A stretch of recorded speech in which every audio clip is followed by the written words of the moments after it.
Hello, can you hear me? Good afternoon, everyone. Welcome back from break. I'm Maria Lana Queen. I have the pleasure of working on the Community and Supportive Services team as well with Trey and Dina and others. So I'm saying hello to some of you all for the first time, but I know several of you. But today I have the pleasure of introducing this afternoon's panel presentation titled Financial Coaching, Helping Clients Reach Their Goals. And we have two excellent speakers from our federal partners. One, Maisha Maringer in the yellow here. She's a manpower analyst from the Employment and Training Administration's Division for Department of Labor. And then we have Tracy Greenway Morris with those beautiful glasses. I always compliment you on those glasses. She's a senior community affairs specialist at FDIC. And I work with these ladies on a regular basis through a lot of federal interagency work, so I can tell you that this is going to be an excellent, resourceful presentation, and I turn it over to them. Oh, wait. Tasha. Hi, Tasha. So we have Tasha also with us. Hi, Tasha. Okay, welcome. Okay. Is this on? It's on. Good afternoon, colleagues. Can you guys hear me if I sit back this way? This? Close, close, close. How about now? Is that good? Hi, my name is Maisha Maringer. I work for the U.S. Department of Labor, Division of Youth Services, under the Employment and Training Administration. I'm very pleased to be with you and very privileged to be with you all today and all the hard work you're doing with our constituents, our folks that are living in public housing. We really do appreciate the hard work that you all are going to be doing through your grants. Today, I'm going to be talking about WIOA, the Workforce Innovation Opportunity Act, a general kind of overview. My area of expertise is youth. However, in that youth portfolio, I'll talk about the importance of financial literacy and education as we develop our young people, but that also applies to adults as well. So you have the workforce, you want to have a job, right? Then what do you do with your check?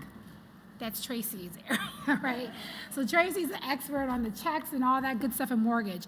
One thing I want to share with you all, we all got to catch the end of your previous presentation about partnerships, and a resource that I just put up today on our website was created for us through Coffee, which is a consulting firm here, through our Reentry Opportunity office. That's our office in the Division of Youth Services that works with persons who are coming back home from the justice system.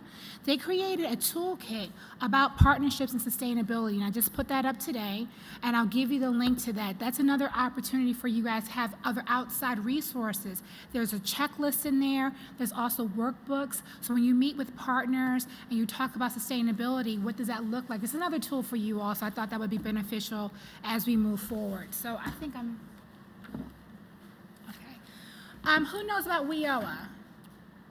That's not enough of y'all, okay? Working in public housing, we need more of you all on the ground. WIOA was passed in 2014. That's the Workforce Innovation Opportunity Act. It replaced our WIA, which was the Workforce Investment Act. And what it allowed us to do is expand our services to the nation with workforce development. We looked at the research since 1998 when we first introduced WIA and looked at what worked and what did not work. We're still learning. There's still some things that we're looking for reauthorization to happen prayerfully in the next year, but we're still learning about what really works for our constituents. We work with persons from K to gray, right? We work with families who have young children, all the way to young adults and youth. Senior citizens, homemakers that are going back into the workforce, our veterans, as well as dislocated workers and workers alike. What we want to make sure that we put into place is an opportunity for those Americans who want to work to have an opportunity to go to a place, a central location, which we commonly know as our American Job Center or our one-stop center. Who knows about their one-stop center in their communities? Who has a relationship with their one-stop center in their communities, right? Okay, so that's not enough hands again. So I'm going to encourage you, your first homework assignment that I'm going to give you all is to find out where your nearest one-stop center is. That is where your residents go to find a job. You need to know that, right? They're going to try to find their one-stop center. We call them American Job Centers. We went through a rebranding, but most people on the ground know them as one-stop centers. There's close to over 2,000 of them throughout the nation and our territories. There are locations where individuals, U.S. citizens, can go and get the services they need to connect to employment and training, jobs. Most importantly, our one-stop centers have resources, including monies to pay for school. Therefore, if you're an adult over the age of 18, we have individual training accounts up to $5,000, no, $2,000, I apologize, that's our for our foster care youth, but up to $2,000 per person can be used to help pay for a trade, certificate, training, community college. This is money that can be used for your residents. If your residents are aging out of foster care, again, don't forget you could braid those Chafee funds of $5,000 with that adult monies, and that's $7,000 to pay for education. So there are resources out there. Not only do we work with persons who want to go into employment, if you're a young person and you want a summer job or you want a year-round job, we work with you. As well as if you need eyeglasses, we will pay for that. If you need your driver's license, we will pay for that. If you need boots to go to work, we will pay for that. So instead of you all using your resources, there are already resources, millions and millions of, billions of dollars that the workforce system has put into these communities to connect folks to the resources they need to avoid barriers to work. So really quickly, there are 6 major goals of the Workforce Innovation Act. The first most important goal is to increase access to education and training. Most importantly, I'm going to share some websites with you all, but we really want to make sure that our residents, our people that we're working with, know about what's coming out. We really focus on labor market information, which we know as LMI. I'll share some resources with you to how to look up your local LMI. Why is that important? We want to make sure that we direct people to the proper training and employment for that area. We don't want to get you a degree and you can't use it in 5 to 10 years. We don't want to get you a certificate that's going to be dead in 5 and 10 years. And when we talk about financial coaching, this is a part of it. What does your outlook look 5 to 10 years from now? We don't want to set you up for failure. Many of the people that we work with have already been traumatized through various areas of their life. One thing they don't want to do is sit in a classroom, which they probably don't want to be at, get some certificate that they can't use. That defeats the whole entire purpose. We could lose them at the entire time. So we want to make sure that we are connecting you to access to education. We want to make sure that we're also limiting or eliminating those barriers to employment. Transportation, we will pay for bus tokens. We will pay for Wi-Fi, if that's what you need. We will help you pay for childcare temporarily. If that is a barrier to employment, we are trying to eliminate those for people so that they can have access to jobs. These are things that we're helping people go through. If we don't pay for food, but we will try to partner as all we can with the proper resources in the community to get people food until they can get on their feet and get a regular paycheck, okay?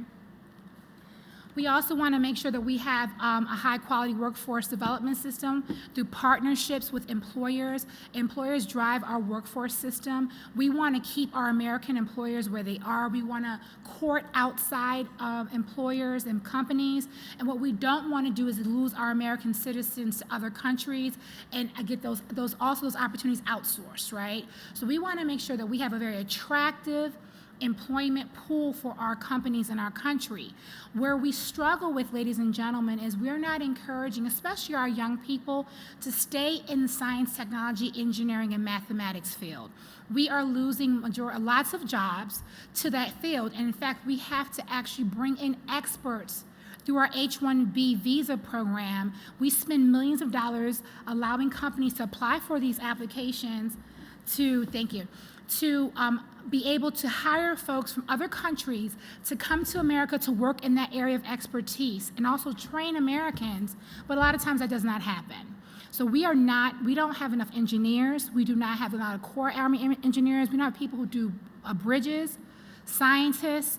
We are struggling. This is now becoming a national crisis. In 10 years from now, this is going to become a national security crisis because there are certain jobs that we cannot hire foreign entities to do. we need American citizens who are born and raised here to do, because it's about our protection of our country.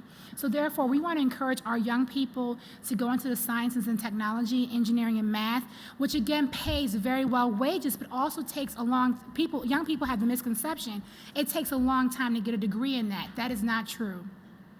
There are opportunities for young people to get certificates within a year, 2 years, short-term stackable credentials that they don't have to be in a classroom for 4 long years and in serious debt. I'm on a mission right now to educate our young people around the country about options. 4-year degrees are not for everybody, and we as parents and as leaders need to stop pushing that down our young people's face. It's not fair. It's not fair, and it's not fair to ask a poor young person to think about spending $60,000 a year for 4 years, $240,000 in debt, and possibly not have a job. It's not fair. There are options for our young people, and we want to make sure that they know about them. We want to make sure that we improve our quality of the labor market. We talked about that, economic efforts. This is where we talk about financial capability. For the first time in WIOA, we introduced financial literacy as a major component of the youth program as well as the adult program. What happened over many years, for 50 and 60 years, Americans got a paycheck and had no idea what to do with that paycheck. They know they had to pay bills, but after that, a lot of our folks would put their money in mattresses. This is real, right? They were afraid of banks. They thought that banks were predatory. They went to check cashing places and had no idea they were spending the same amount of money to cash that check than they would to have a bank account or an investment account, right? So we have to go in and talk to people about, what does your paycheck look like? What does this mean? Why is this money going over here? How do you want to save your money? Do you want to buy a house? Do you have dreams? And a lot of times the constituents that we work with, they're limited in their dreams and their goals because they're so damaged through whatever promises they've gone through. They can't see themselves owning a home. They can't see their children going to college. They want it, but they can't envision it. So another thing that I want to encourage us all to do is to encourage our constituents, our participants, our residents to have dream and vision boards. I know that sounds crazy, but I encourage every young person I talk to around the country to do it. Have a vision board, put it up, think about what you want, and start reading and thinking about ideas for that vision board, okay? And last 2 things, I know I got 5 minutes. The prosperity of workers. We want to make sure that our workers, regardless of their age, are going into income-based jobs and careers that will grow with them. We don't want people to get stagnated. We don't want people to be abused on the workplace. We want people to learn and, again, continue their education if needed. And we want to make sure that we reduce welfare dependency. This is our area. Again, we're all still doing the same work you guys are doing, right? We want the same thing. We want to make sure that, again, the people that we work with are less likely to be involved in the welfare system and TANF benefits, and that kind of falls off over the years as they become more self-sufficient. So I'm going to share a couple of resources. I'm going to skip these, and these slides should be able to be shared with you guys. We also make sure that we have a strong work with persons with disabilities. We're very inclusive of all persons, so I did not list that as one of our major populations that we want to work with. A couple of resources before I turn over to Tracy, who does more of the focus on the financial coaching. CareerOneStop.org. I could talk all day, y'all. CareerOneStop.org is a resource that you want to make sure you have thumbnailed or bookmarked or starred on your desktop. You can find your area one-stop center on that site. You can find who your local workforce board. What is a workforce board? A workforce board is an entity that is created to secure employment opportunities and to know what's coming down the pike in your community. They basically help run the one-stop center. On that workforce board, it's public. Those meetings are public. They are to have their agendas posted publicly as well as their minutes.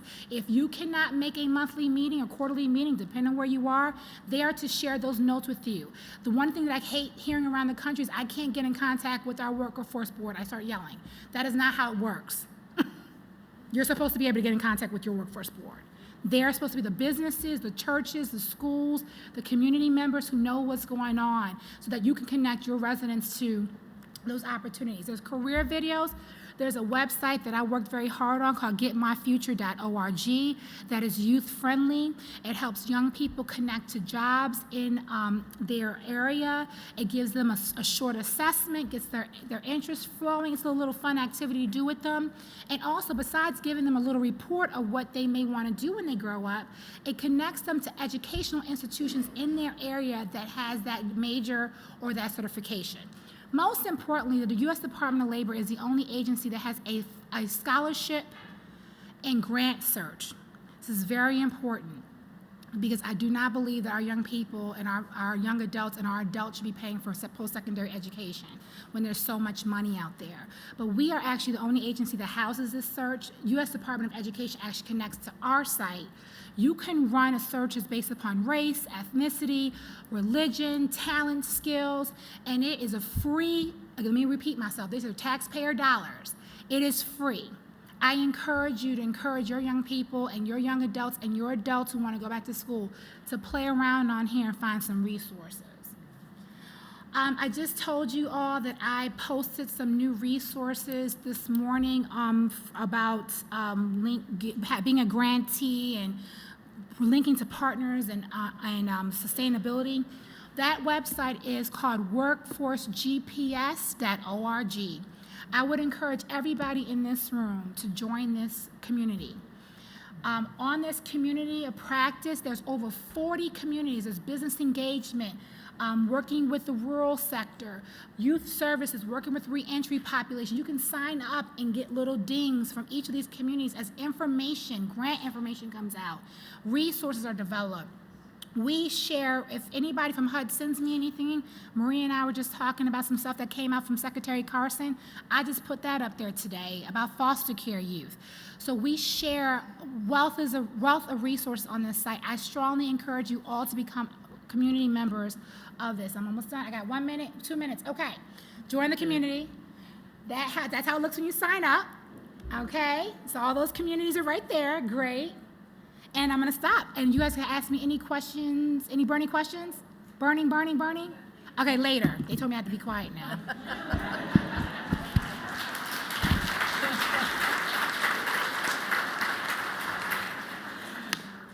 She's going to be a hard act to follow. I can tell you that right now. I'm not nearly as engaging as her. But I would like to put in my plug for the One Stop Center, the American Job Centers. That is a wonderful site, and it's constantly, they're adding more information, so it's a great site. So my name is Tracy Morris. I'm with the Federal Deposit Insurance Corporation. You probably know us from We Insure Your Bank Deposits. However, did you know we also provide, since 2001, a free financial education curriculum? Y'all knew that? Great. Has anyone used our financial education curriculum? I don't know. Great. Well, it's not, Maisha, I'm happy that any of you are using it. Maisha says, no, you all need to use it because WIOA has that as an element of WIOA for the youth formula funded programs at least.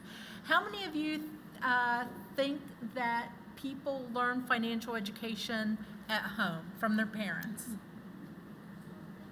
Okay. How many of you think they should be learning it from mom and dad? How many do you think learn it at school? How many should learn it at school? Yeah. Well, unfortunately, that's by state law as to whether financial education is required, whether it's tested on, etc. So the FDIC in 2001, we decided that we needed to step into the role of providing financial education, a curriculum for partners to teach out in the field. So we don't teach the public because there's only a small group of us, so we rely on different employers, nonprofits, etc. So I'm going to talk a little bit about our resources. First, again, everything is free to the consumer. It's not copyrighted. So let's say that you decided you wanted to teach Money Smart. You could take our logo off and put yours on. That is not a problem. But in terms of the free resources to teach financial education, we have it in different, for different age ranges. We have Money Smart for young people, which is primarily taught in the classroom, grades pre-K to 2, 3 to 5, 6 to 8, and 9 to 12. A newly released Money Smart for adults, Money Smart for young adults, and for older adults, which basically talks about elder financial abuse, and then finally Money Smart for small business. The youth curriculum and the adult curriculum, they basically teach the same thing, the same concepts, but at different age levels. It's all age appropriate.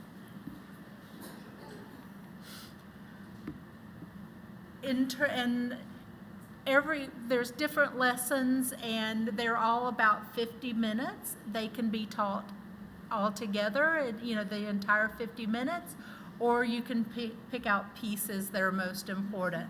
As Maisha was stating earlier, for those who are just getting those new jobs especially, there's how to read a paycheck, how to balance your budget, and really important, how to get a bank account and how to manage that bank account. And when she was talking about sometimes people think that banks are predatory, it's likely because they've abused their bank account. Not because they wanted to, but because they didn't realize the importance of balancing every month. They didn't realize that there would be fees, and they've overdrawn, and yes, that can be expensive.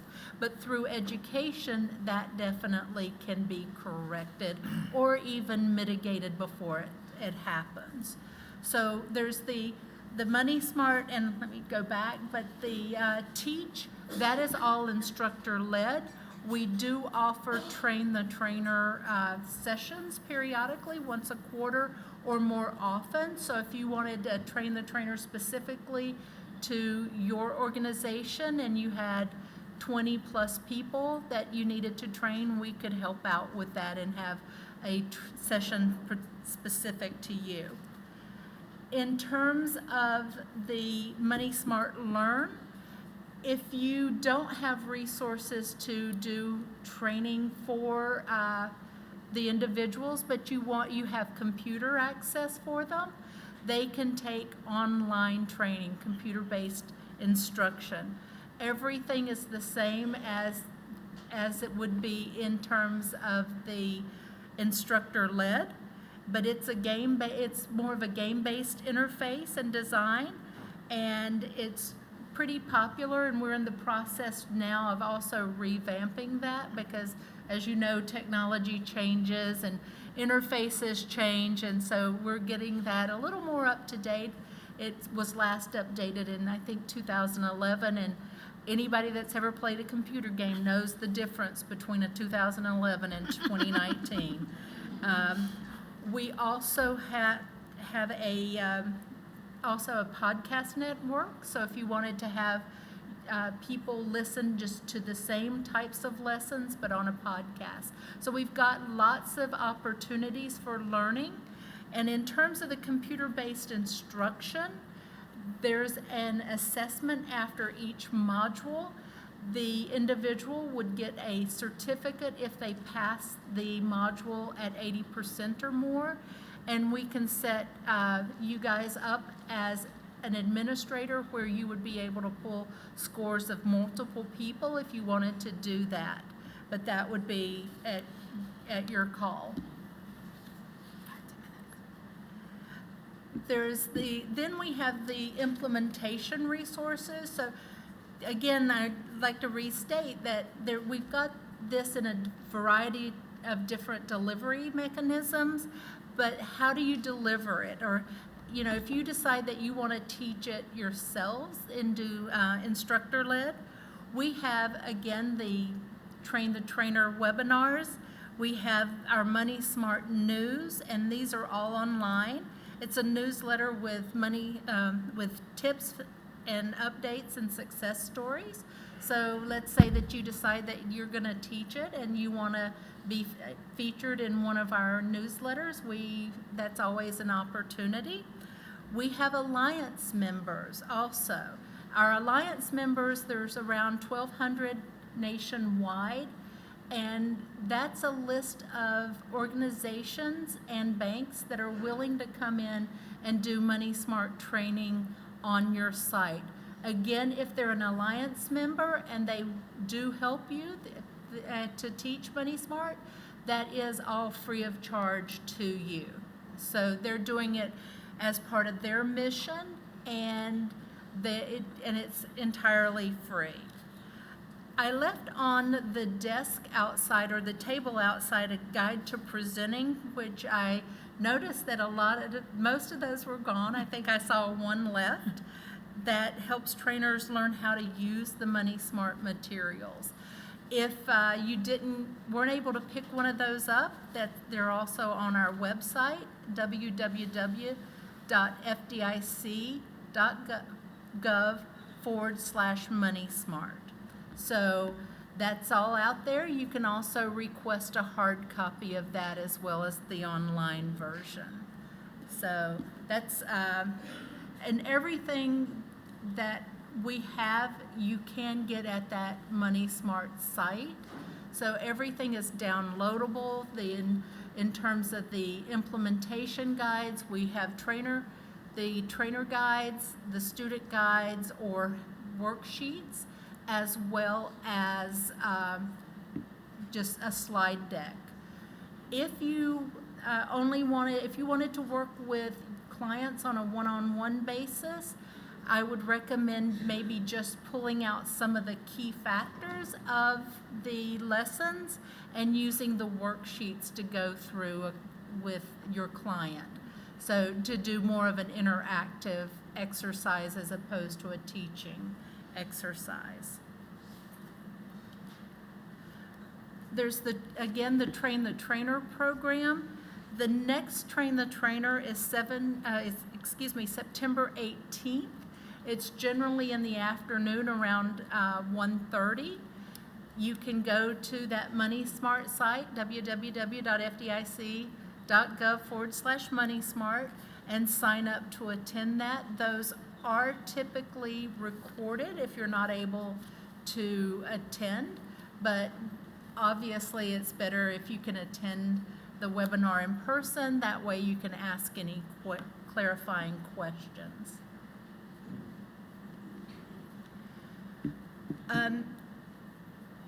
And earlier you were listening about partnerships, and Maisha and I, it's all about partnerships, whether it's two federal agencies working together or other organizations. The Money Smart Alliance is an opportunity for partnership, but also banks and credit unions are resources as well. How many in this room are familiar with the Community Reinvestment Act, or CRA? Those can be, maybe, I won't make any promises, but those could be very good words to mention to especially a large bank, because the larger banks, they get credit, or they could potentially get credit. I have to watch my wording here.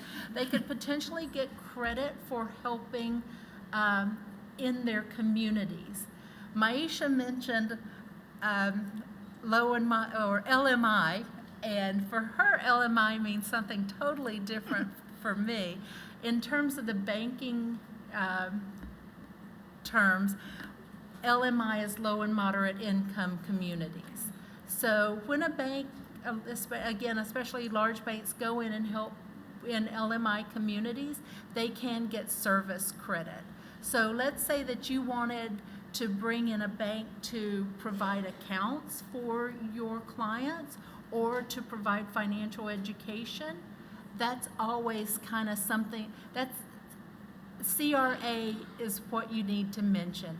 This may be eligible for CRA credit. Let's talk about how we can have this as mutually beneficial, because they're oftentimes looking for ways to get CRA credit, you have the clients that could help them do that. So always try, that's always the buzzwords to at least catch their attention.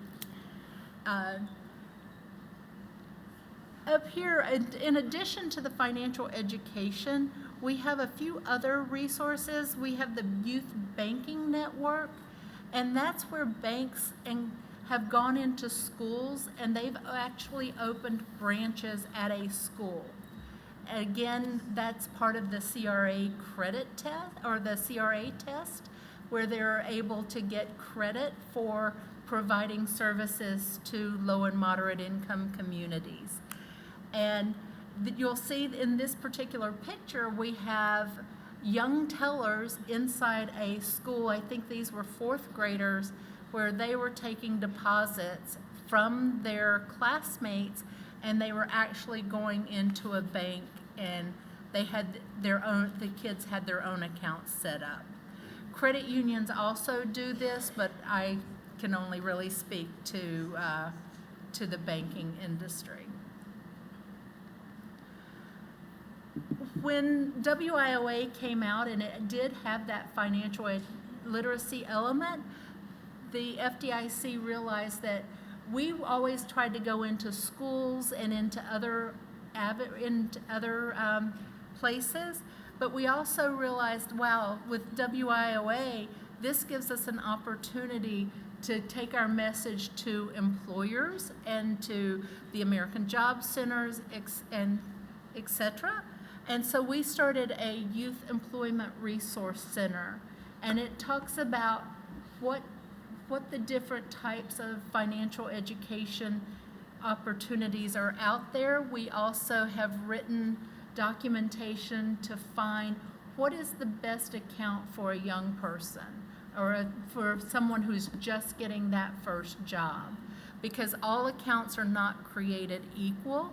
We created something called, it's a conversation starter. So if you're helping your clients, whether they're young or whether they're more seasoned, like some of us, myself, that really has never had a banking relationship, this guide talks about how to work with a bank or a credit union to really look for accounts that are appropriate for someone who doesn't have a lot of financial resources to get active with a bank without too much risk.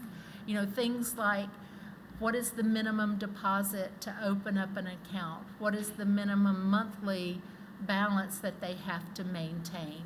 And the FDIC, several years ago, we did a pilot where we looked at things like those types of things, and an account that we think is appropriate for someone that's lower income is, you shouldn't have to have a deposit of more than $25 to open the account. So that's kind of the things that guide will walk you through. So if you're helping your clients get those first accounts, what to look out for. Is there a way that those accounts can be set up to where they can't overdraw the account? Because that's really important as well. There's things about opt-in, opt-out. If you've got a debit card, and you don't have enough money, and you really want to buy those, whatever that $10 thing is, and you don't have $10, well, if you have an account, you get to say, well, if I don't have enough money, let the transaction go through anyway, but that may mean you have to, that you overdraw the account. Well, obviously, we don't think that's a good thing, because that $10 item could end up costing hundreds of dollars depending on how much is overdrawn. So these resources are out there. There's also guidance on how to work with a financial institution, whether it is a credit union or a bank, and there's a discussion in that guidance about CRA. And This is That's not okay. quite Go as ahead, same go as ahead, mine. go ahead. But there's another card that's out on the table. It's the Affordable Mortgage Lending Guide. And in terms of what to look for, how to help clients, how to work with a bank or a credit union, what kind of loans are out there. It's not, there's a lot of different loan opportunities out there beyond, the typical conventional mortgages. There's things, USDA loans, there's a lot of loan opportunities there. So the Affordable Mortgage Lending Center it's a 3-volume set that talks about all the different programs that are out there. So if you have a customer or a client who really wants to get into that first home, that may be something that you could look through, that you could talk to a banker about to say, is this a possibility for my client to help them get into one of those mortgages? And with that, We have one more person here. Thank you. Hi.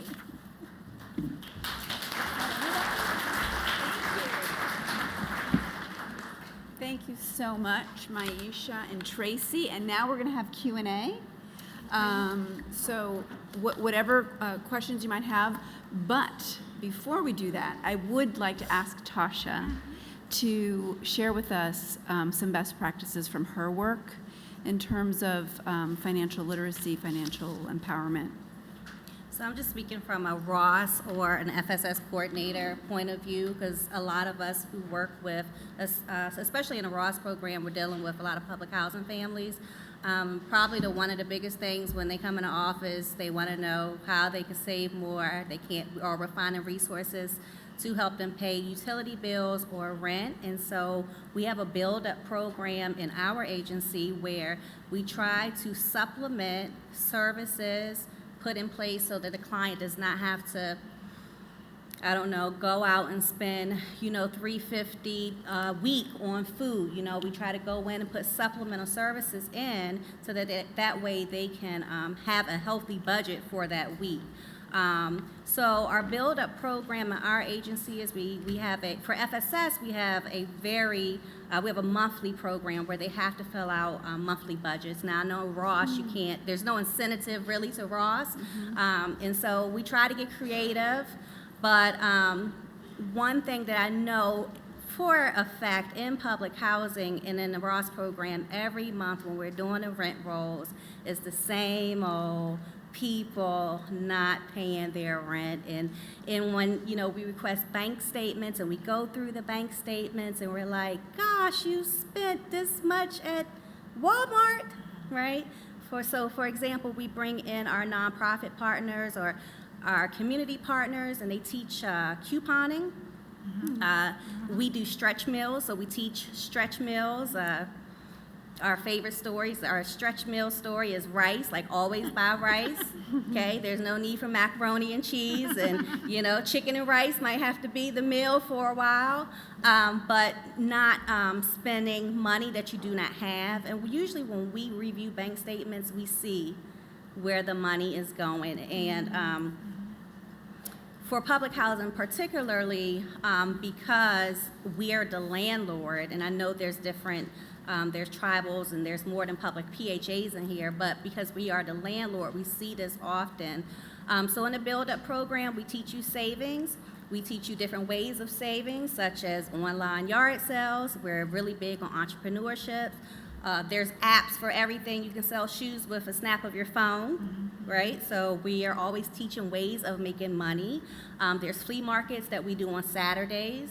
All you got to do is pay $10 for a table, and you'll probably make, $200 that day.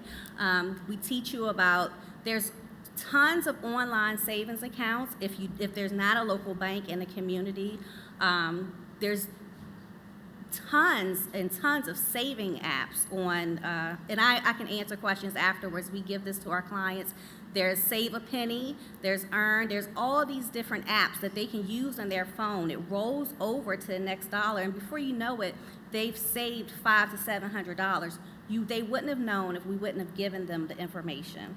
So just from a PHA standpoint, because I know that's something that we deal with. I know it's something that I deal with, even in FSS for public housing, is rents. And so providing the financial piece, and also Maisha has said it earlier, we do a career assessment as well, because we know that for our folks to go into the workforce, a lot of people take jobs because they have to.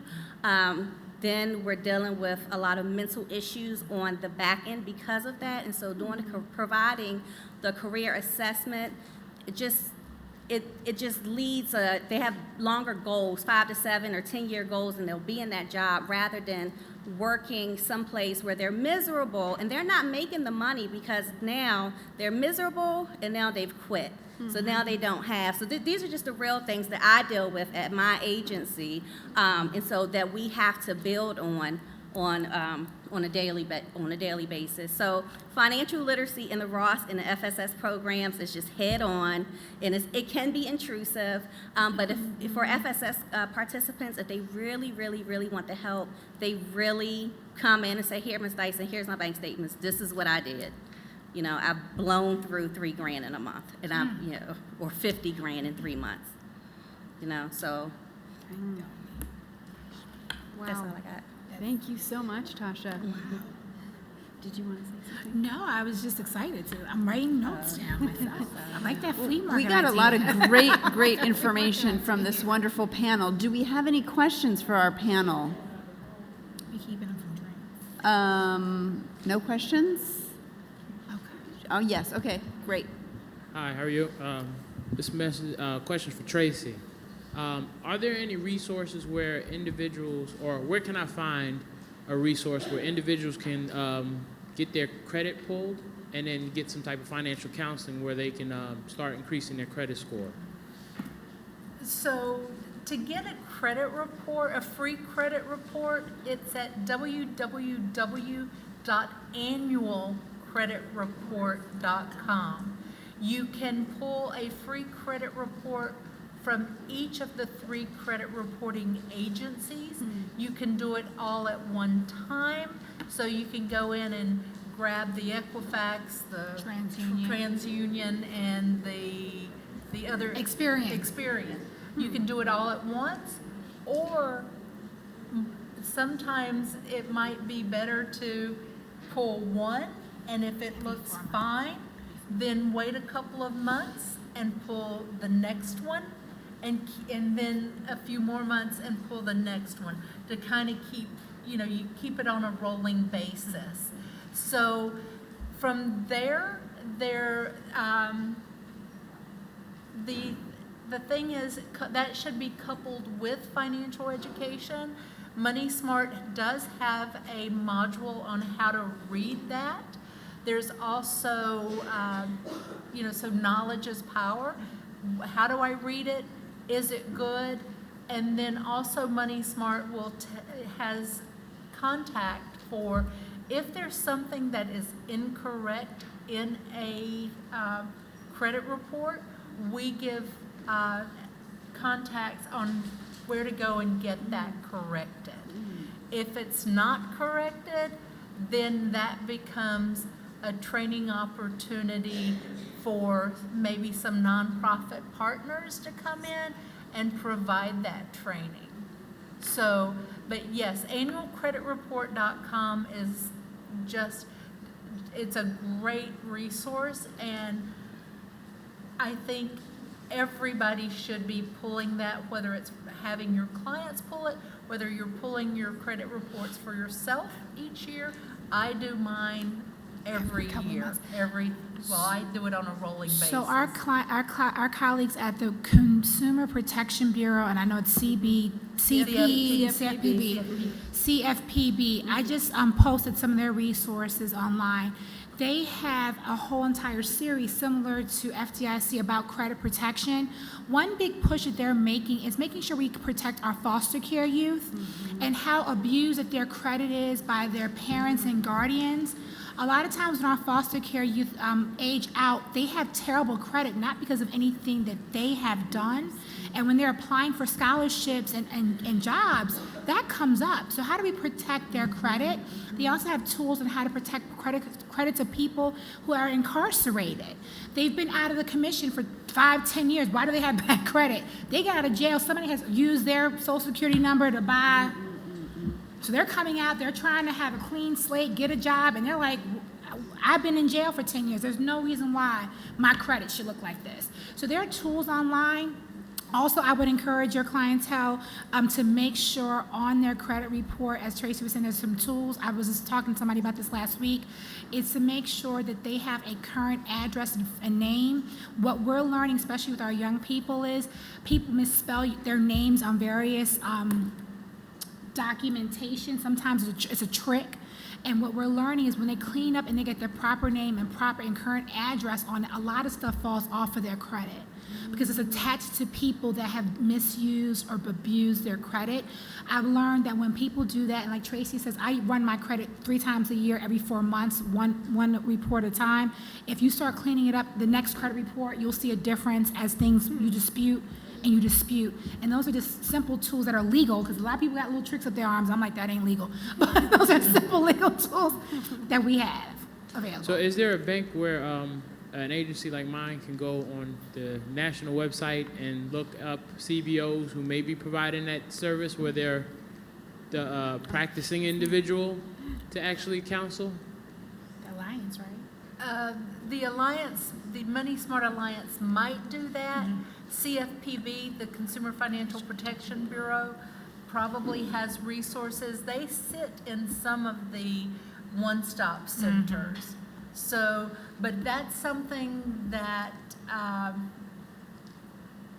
would have to look into who can do that. The FDIC also has something called Consumer News, which has, if you go out and Google Consumer News and then you look for things on credit reports, there should be some resources there. But yeah, I think one thing is cleaning up the credit report. The other thing is making sure it doesn't get back in the same situation. And here's where I'll put in one plug for especially those young people starting those first jobs. Maisha mentioned that oftentimes there may be a requirement to pull a credit report before the job is offered. When young people or anyone is coming through a particular organization to get those jobs, it's easier, let's say, again, because we both work with the youth, but if I'm a one-stop or a local job board and I'm bringing in 20 kids to work this summer, and I help them pull their credit report, I help them pull their, help them get that first bank account. If something is amiss, me in my role, I'm probably able to help them navigate getting that cleaned up more so than they would be. And I'm also probably better equipped to, as the head of an organization, work with banks and credit unions to help them get an account. And Maisha, we were talking about credit reports, but there's also something called check systems reports or consumer. So who's familiar with those? Okay, so just a few. So I would have assumed before I started my current role that I could just go into any bank, give them the minimum deposit or more, and they would be more than happy to have my business. Well, what I didn't know is they'll run a report on me, and they'll see if I've ever left a bank with with a lot of overdrafts that I have not paid. And just as a credit report can be harmful, so can a check systems report. And just like with credit reports, those check systems reports will hang out there for 6 to 7 years. And if someone wants an account, then they're likely going to have to get a more expensive account, one with more fees.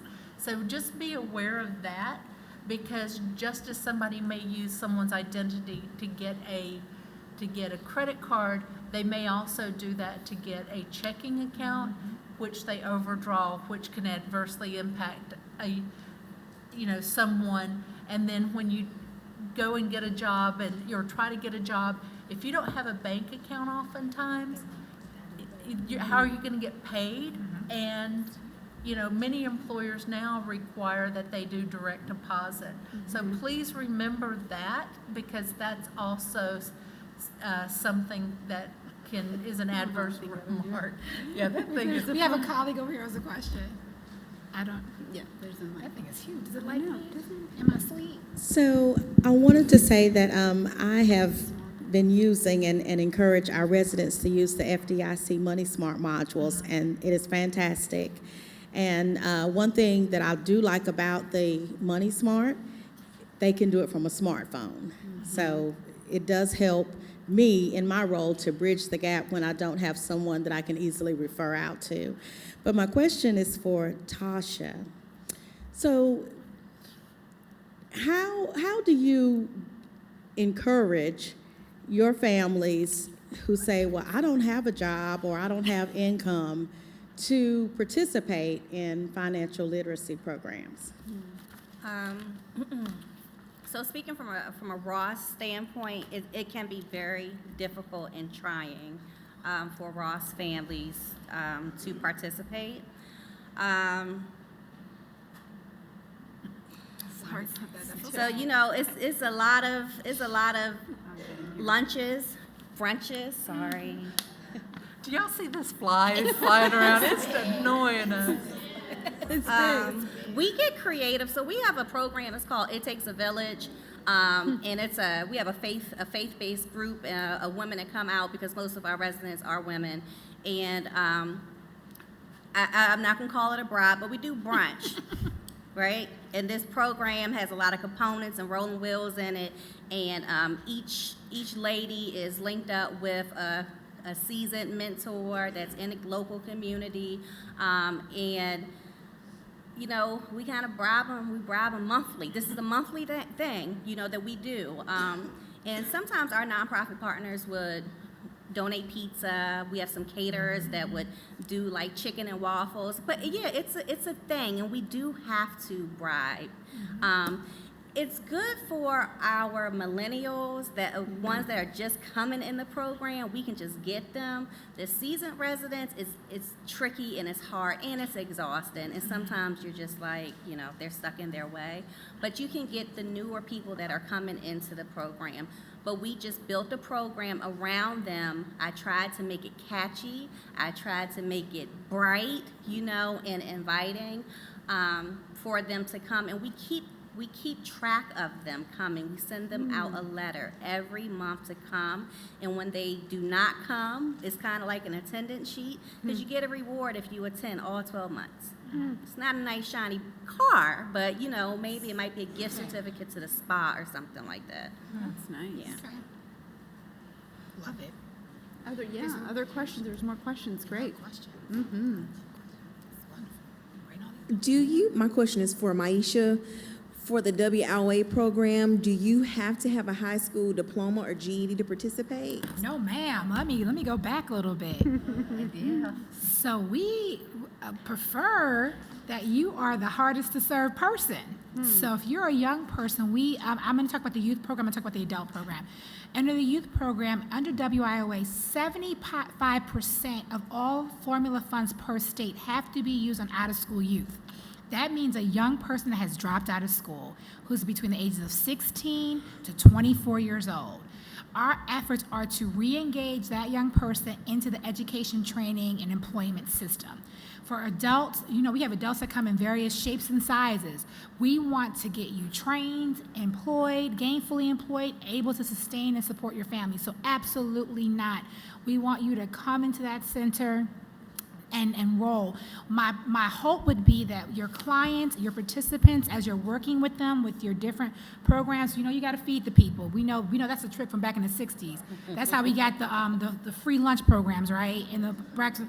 We have to feed our people. However you want to do it, we got to feed them. Number two, getting to our seniors, our people who are set in their ways, use their children. That their children come home bragging and talking about what they learn, and the parents may come around. We know that that's a trick too that we've been using for 50 years. But I would encourage you all to, as you're working with your clientele, to try to get them co-enrolled in the one-stop center. Walk them over there. You should be having an open house. You should be inviting the one-stop center to come and see what you guys are doing. You should be spending the day at the one-stop center, see what they do. This thing is killing me. And I'm trying not to be like President Obama and kill the thing, because I don't want any PETA people in here, but I don't want to kill any living life. But anyway, we want to make sure that you know how the system works for them when they get there. How does it walk through, right? We don't want people to get frustrated. There's a lot of paperwork, a lot of questions. People are very sensitive to that. How does that look? But we want to make sure that they're duly enrolled, right? They're enrolled in your program. They're also getting money from our program. We do want to make sure that we learn how to best braid funding. What we don't do well across the different sectors is we don't braid funding very well. We don't know what money we have, what money we can take. Another resource I want to share with you guys really quickly, talking about federal funding, on youth.gov, there is a mapping tool where you can find all the monies that are in your community that's youth related. And again, youth is defined, it's kind of sad in the federal government that we don't have one definition of what a young person is. Yeah.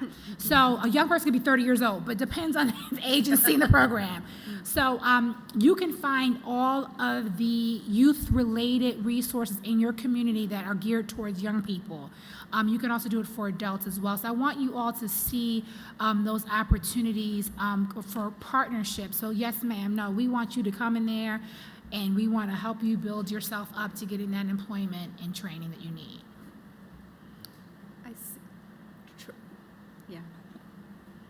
Hi, I have a question for the Myasia. Yeah. Okay, in your program, if you're helping, say, a disabled adult, say if he wants to find employment, he gets employment, he's working, how do you all stay with that person? Because, of course, the more he works, his disability check is going to be affected. So how do you all help him with that transition, or how long do you stay with him after he reaches goal? Yes, we work very closely with Voc Rehab to make sure, as well as our disability partners. We have an Office of Disability Employment Policy at the Department of Labor.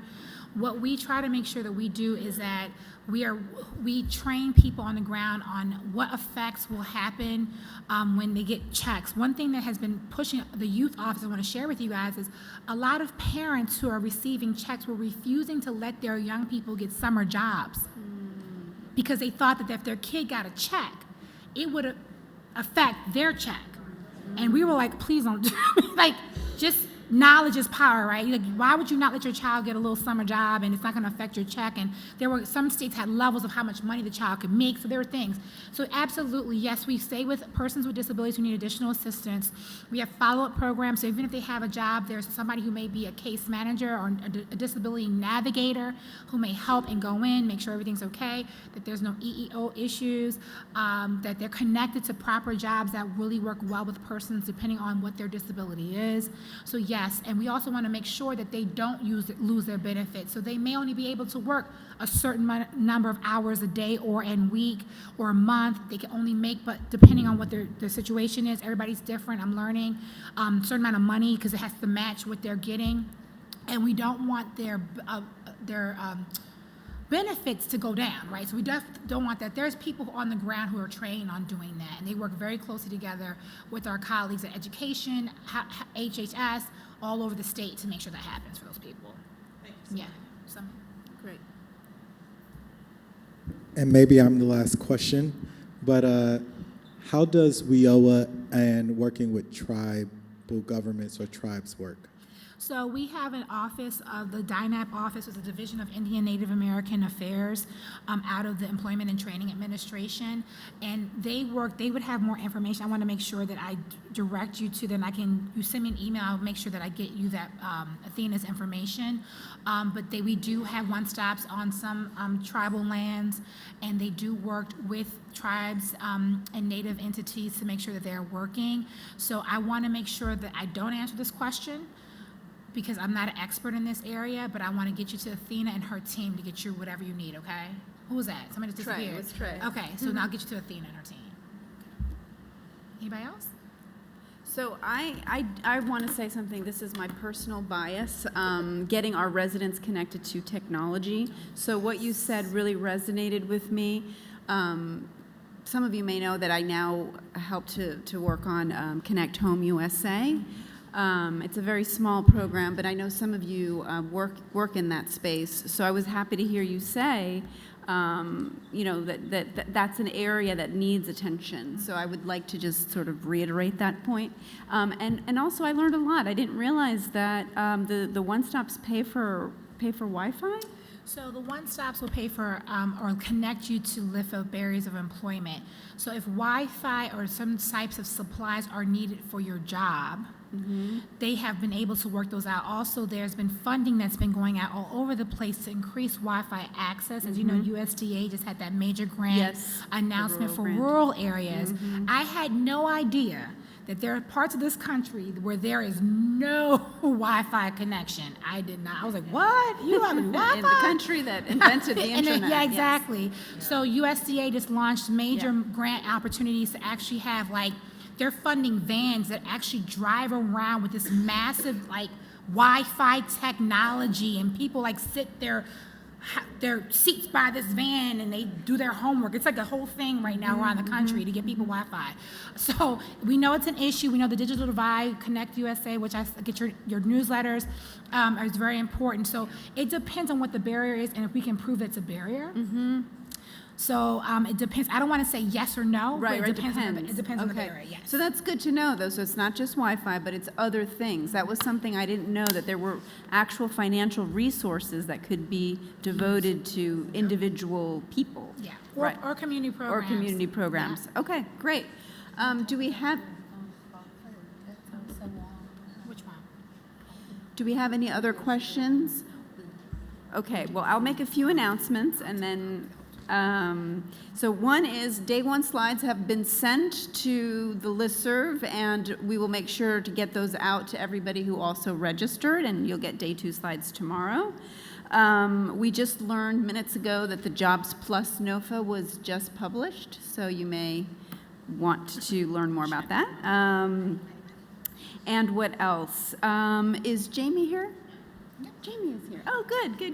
So Jamie is our acting director for the Community and Supportive Services program, under which Ross and FSS and Jobs Plus. She also manages the Jobs Plus program in her free time.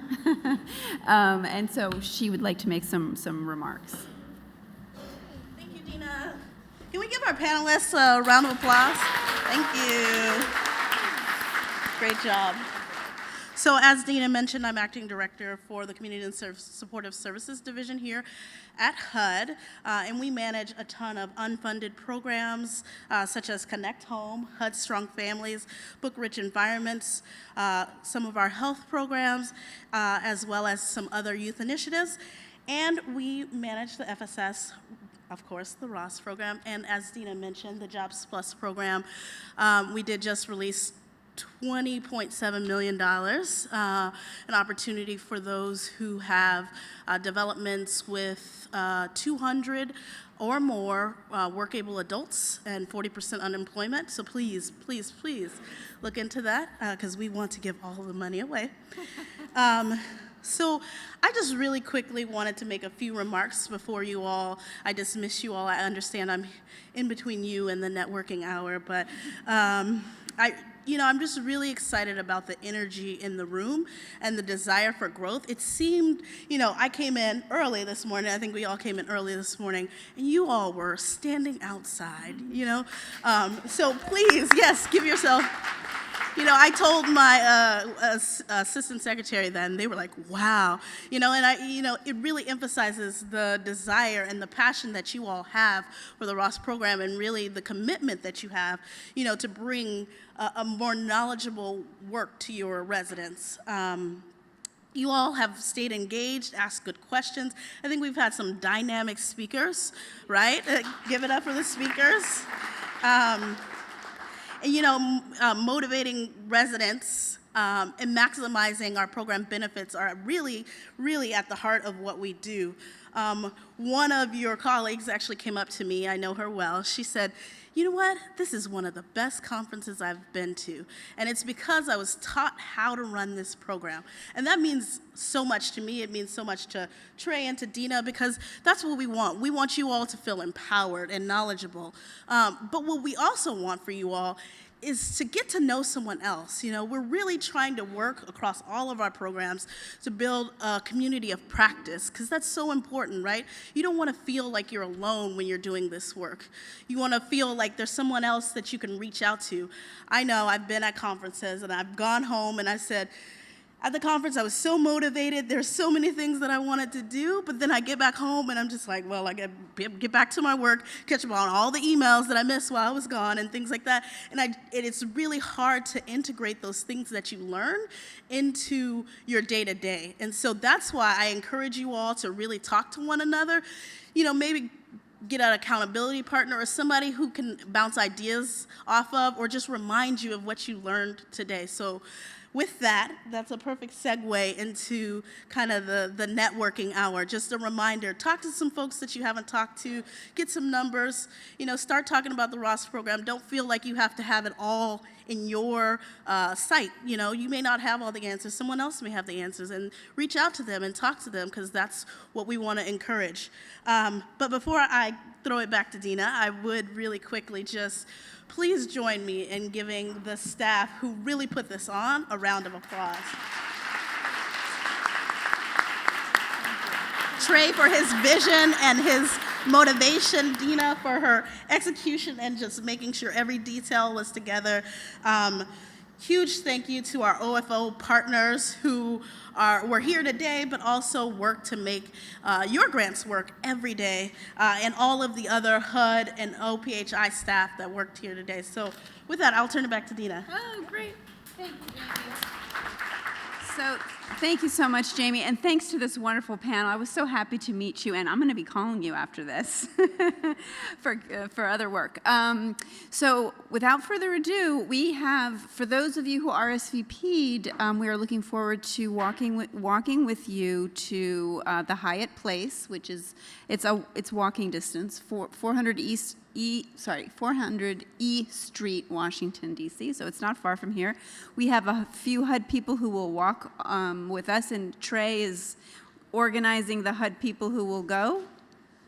And so, yeah, they're all in that area. So we look forward to seeing you there. Tomorrow, everybody, please bring your badges. Don't forget your badges, because that's important for you to have. It's the same protocol to come into the building, okay? So, and tomorrow we're going to talk about standards for success. So, anything else? Is that it?